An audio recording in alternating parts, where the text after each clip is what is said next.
Your dog looked at you today, and you had no idea what it was trying to say. Not because you don't care, not because you're a bad owner, but because nobody ever taught you the language your dog has been speaking to you this whole time.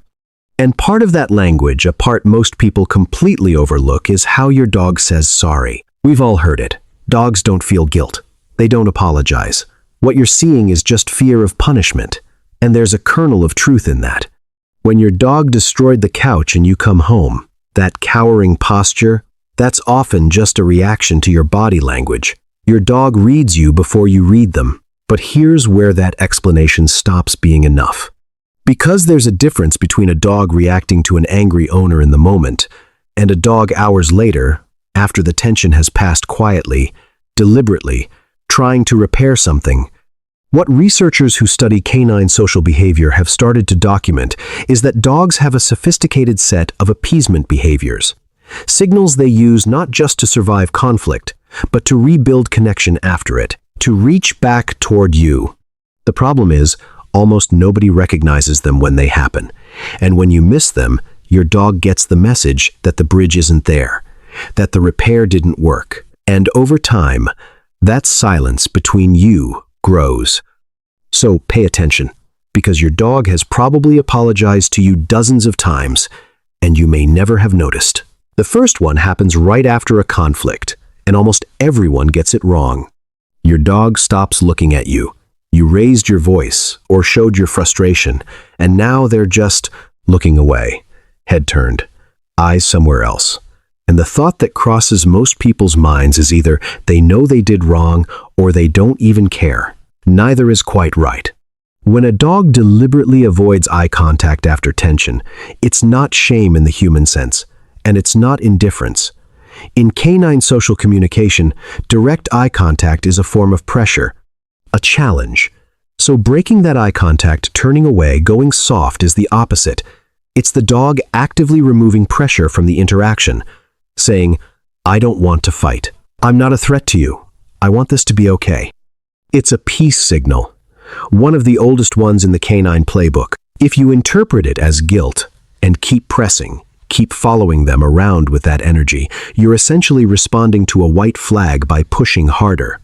Your dog doesn't understand why the signal isn't working, and that confusion, repeated enough times, starts to create anxiety around conflict rather than resolution. The right response is to let it land. Give them space. Let the pressure drop. A few minutes later, a calm voice, a gentle approach. That's how you close the loop. Think about the last time your dog brought you a toy when things felt off between you. Maybe you just corrected them. Maybe there was an argument in the house and the energy was heavy, and suddenly there's your dog toy in mouth looking up at you. Most people see this as their dog being oblivious, or trying to play, trying to get attention at the worst possible moment. But watch what actually happens. Your dog isn't always bouncy and excited when they do this. Sometimes they just place it near you, or hold it and stand there. Not demanding anything, just offering something. There's research on this. Dogs who bring objects to humans during or after social conflict are engaging in redirected appeasement behavior. The object isn't the point. The act of offering something is. It's the equivalent of bringing someone flowers after a hard conversation. Your dog is saying, "Here, I have something for you. I want to give you something good." If you ignore it, or worse, push the toy away impatiently, your dog walks away with an offer that wasn't received. Do that enough, and they stop offering. Not just toys, eventually other things too. Take it, even briefly. Even just touch it and say something soft. It costs you nothing, and it tells them, yes, I received it. We're okay. This next one is subtle, and it's the one that breaks my heart a little. After tension, real tension, not a minor correction, your dog comes to the room where you are, but they don't come to you. They just lie down nearby, close enough that you're in the same space, far enough that they're not touching you. A lot of people don't even register this is happening. They're still frustrated, they're on their phone, and the dog is just there, at a distance, being quiet. What your dog is doing is one of the most emotionally intelligent things they're capable of. They want to be near you. That instinct doesn't switch off just because there was conflict. But they're also reading your energy, respecting whatever wall is still up, so they find the middle ground, present, available, not intrusive. It's not passivity. It's restraint. Your dog is holding themselves back because they're paying attention to what you need, even when what they need is to be close to you. If you never acknowledge this, if you never let your eyes soften when you glance at them, never let out that slow breath that tells a dog we're all right, they just wait. They'll wait a long time. But eventually, even the most devoted dog starts protecting itself from the quiet rejection of being invisible. Notice them. You don't have to make a production of it. Just let them know you see them there. Has your dog ever come up to you slowly, after conflict, and started licking your hands? Not frantically, not demanding, just gently, quietly, licking your fingers or the back of your hand. The easy interpretation is that your dog smells something interesting on your skin, or that they just like the salt. And sometimes, yes, that's all it is. But context matters enormously with dogs. If this happens in the quiet aftermath of tension, you're looking at something different. Licking in canine communication is a submission and appeasement signal with deep roots. Puppies lick the mouths of adult dogs to signal deference. Dogs lick humans in similar contexts as a way of softening the space between you, reaching toward connection, asking gently, "Are we still close?" Studies on dog-human bonding have shown that this kind of physical contact triggers oxytocin release in both the dog and, when the human responds warmly, in the human too.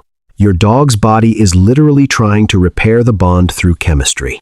When you pull your hand away, or go stiff, or just tolerate it blankly, your dog feels the absence of a response. The reach didn't connect. Let it connect. Put your hand on them. Let the moment happen. This one makes people uncomfortable because it looks so strange. Your dog approaches you low, really low body closer to the ground, tail, doing that slow, careful wag that's nothing like their normal excitement. Maybe they even show you their belly, and you think, this is excessive. I wasn't even that angry, but your dog isn't performing. They're not being dramatic. This body language, sometimes called a submissive display, but more accurately understood as a deep appeasement signal, is one of the most sincere things a dog can offer another social creature. They're making themselves small, vulnerable. They're showing you there's no threat in them, and trusting that there's no threat in you. It requires a kind of trust to do that. Your dog is giving you something fragile. The wrong response is to loom over them while they're like that. Even with good intentions, even trying to pet them in reassurance, leaning over a dog in a submissive display can actually feel like pressure to them. It can intensify the anxiety rather than relieve it. Get low. Sit on the floor. Let them come to you from that position. It changes the entire dynamic. Suddenly, you're not above them. You're with them. You've probably experienced this and not thought much of it. You've been tense or sad, or there's been conflict, and your dog starts following you. Not excited following, not, "Are we going for a walk?" energy. Just quiet. Room to room, staying a few feet behind, just there. Most people find this mildly annoying in bad moods. You're already overwhelmed and now the dog is underfoot. But what your dog is doing, behaviorally, is proximity maintenance, a behavior deeply linked to attachment. They're not following you because they want something. They're following you because when things feel uncertain, they need to keep you in range, not out of dependence, out of loyalty, out of the need to be available to you in case the moment comes when closeness is possible again. Think about that for a second. Your dog is in discomfort, uncertain how you're feeling, and their response is to stay close to you, not to retreat, to stay. The consequence of brushing this off repeatedly is real. Dogs who learn that following during difficult moments leads to rejection gradually detach. Not dramatically, not overnight, but the secure base they built with you starts to feel less secure. And a dog that doesn't feel safe in their attachment to you behaves differently in all kinds of ways. You might not connect back to this. Let them follow. You don't have to interact. Just let them be there. And then there's the last one. The one that, once you know what it is, you'll never look at the same way again. Your dog comes up to you quietly, no preamble, and rests their head on your leg. Not climbing on you, not asking for a walk, just placing the weight of their head against you and staying there. We tend to describe this as affection, and it is. But in the specific context of tension that's been in the air, when there's been friction between you, this gesture carries something more precise. It's contact initiated from a place of emotional repair. Your dog is choosing you, deliberately, in the aftermath of conflict. They're not waiting for you to come to them. They're coming to you. And the way they do it, no demands, no performance, just quiet presence, is them saying something they have no other way to say. Researchers who study canine cognition have noted that dogs possess a sense of what we might call social repair motivation, the drive to restore positive social states after disruption. This gesture is one of its purest expressions. The head on your leg, the stillness, the trust in the weight of it. If you sit there stiff or absent, scrolling through your phone, barely registering that they're there, your dog will feel that distance. They came all the way to you and found no one home. Put your hand on them. Be there. Let yourself feel it. Here's the thing nobody tells you about dogs. They don't hold grudges. That's not sentiment, it's behavioral fact. Your dog is not building a case against you. They're not storing up resentments. Every single time, after conflict, after tension, after the hard moments, their instinct is to come back toward you, to try again, to find a way back to closeness. That's not weakness, that's not conditioning. That's a form of love so consistent and so quiet that it's easy to take for granted. And what most owners don't realize is that this capacity in your dog isn't infinite in the sense that it can't be shaped by experience. A dog who reaches for repair over and over and never feels it received starts to reach less. Not because they love you less, but because they've learned that reaching doesn't change anything. You have a dog who has been trying to tell you, in the only language they have, that you matter to them.